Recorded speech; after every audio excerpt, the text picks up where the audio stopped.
এলাকার বিধায়ক, বাই ইলেকশনে জিতেছেন 19-এ, আবার 21-এ জিতিয়েছেন আপনারা। অনুজ প্রতিম পবন সিং, তাকে ধন্যবাদ, অভিনন্দন জানাই।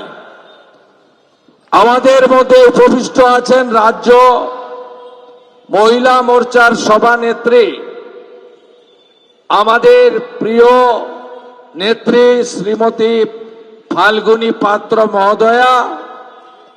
আমাদের প্রাক্তন সভাপতিরা আছেন মাননীয় মনোজ ব্যানার্জি, মাননীয় আমাদের সাধারণ সম্পাদকগণ রয়েছেন অরূপ সিংহ রায়, রূপক মিত্র, চন্দন মুখার্জি, শ্রীমতী শর্মিষ্ঠা দে। এর বাইরেও আমাদের মধ্যে উপবিষ্ট আছেন অন্যতম ভাইস প্রেসিডেন্ট প্রিয়াঙ্গু পান্ডে, আমাদের ধর্মেন্দ্র পান্ডেজি, আমাদের প্রেমনাথ গুপ্তাজি, আমাদের বৈজনাথ শাহজি, সত্যপ্রকাশ যাদবজি, ওমকার শাহজি, স্বপন বিশ্বাসজি এবং নির্মল দাসজি। আরো ভাইস প্রেসিডেন্টরা আছেন ডক্টর শুক্লা সহ, ডক্টর সেলের কো কনভেনার তিনি, দেবকুমার ঘোষ, মনোজ সিং, দেবাশিস রায়, ময়ূরী চক্রবর্তী, মানস দে, রূপম ব্যানার্জি, সুদীপ সরকার এবং দুজন কাউন্সিলর আছেন সত্যেন রায়, জ্যোতি পান্ডে। আমাদের মধ্যে রাজ্য স্বচ্ছ ভারত মিশনের কো কনভেনার মিত্র নবীন মিশ্রজি আছেন এবং আমার প্রিয় মণ্ডল সভাপতি সহ সমস্ত মোর্চার নেতৃবৃন্দদের সম্মান জানিয়ে কিছু কথা নিবেদন করব। আমার এই ভাটপাড়াতে 25 সালে অপারেশন সিঁদুরের পরে তেরঙ্গা যাত্রাতে আমি এখানে হেঁটেছি। আমি সেদিন দেখেছি দীর্ঘ 5 কিলোমিটার পথ, হাজারে হাজারে মানুষ, অবসরপ্রাপ্ত সেনারা এবং রাষ্ট্রবাদী জনগণ ভারতবর্ষের জাতীয় পতাকা নিয়ে তারা বন্দে মাতরম মন্ত্রের মধ্য দিয়ে এখানে রাষ্ট্রবাদের জাগরণ ঘটিয়েছিলেন। আমি সৌভাগ্যবান, সেদিনকার কর্মসূচিতে আমি ছিলাম। আজকে আমি এখানে এসেছি আগামী এপ্রিল মাসের মধ্যে রাজ্য বিধানসভার নির্বাচন হতে চলেছে। এই নির্বাচনে পরিবর্তনের লক্ষ্যে, পরিবর্তনের সংকল্প নিয়ে জয়ের লক্ষ্যে এই আসনে ভারতীয় জনতা পার্টিকে তৃতীয়বারের জন্য জেতানোর সংকল্প নিয়ে আপনারা সবাই বাড়ি যাবেন, এই আবেদন করব। কেন পরিবর্তন আনা দরকার? পরিবর্তন এই জন্য আনা দরকার, 34 বছরের বাম রাজত্ব, 15 বছরের তৃণমূলের রাজত্বে এই রাজ্য এগিয়ে যাওয়ার বদলে পিছিয়ে গেছে।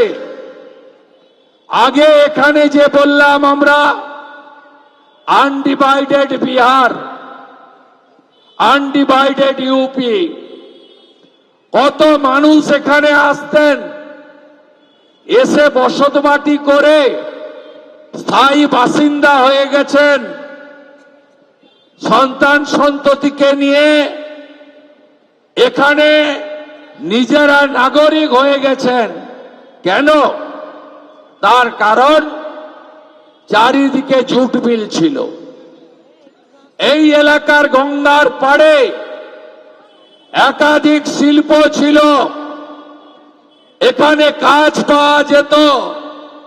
আর আজকে মমতা ব্যানার্জির রাজত্বে এখানে একটার পর একটা জুট মিলে তালা চাবি লাগানো হচ্ছে, আর রাজ্য সরকার প্রমোটিং করার জন্য জুট মিল বা শিল্পের বন্ধ থাকা জমি আজকে দিয়ে দিচ্ছে, সেল করে দিচ্ছে।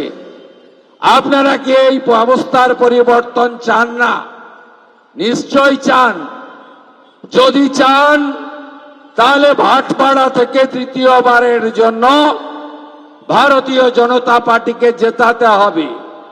ভারতীয় জনতা পার্টি নরেন্দ্র মোদীজির নেতৃত্বে 20টা রাজ্যে এনডিএ সরকার তৈরি করেছে।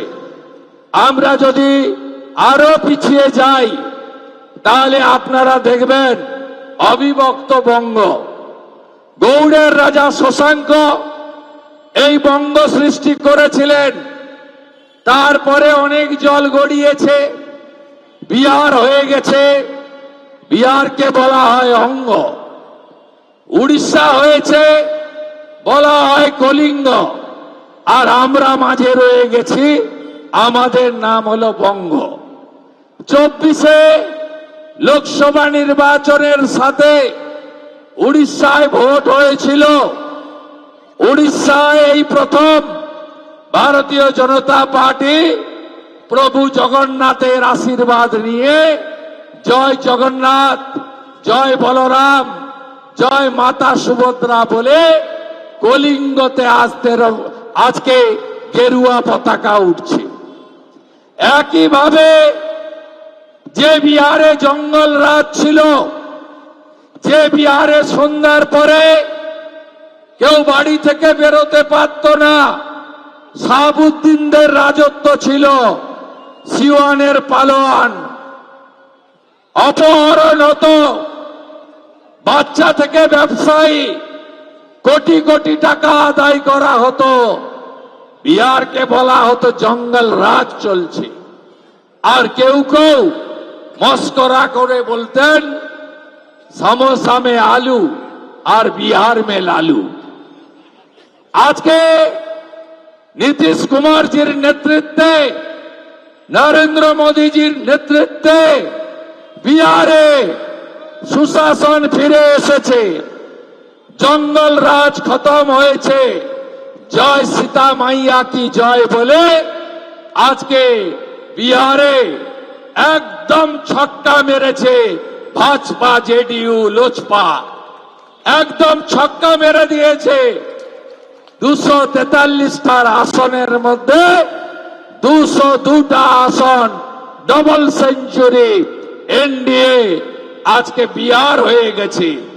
তাই 24-এ জয় জগন্নাথ কলিঙ্গ, 25-এ জয় সীতা মাইয়া কি জয় হয়ে গেছে অঙ্গ। আর এবারে মাতা কালী বলে বঙ্গ জিততে হবে। জয় মা কালী বলে।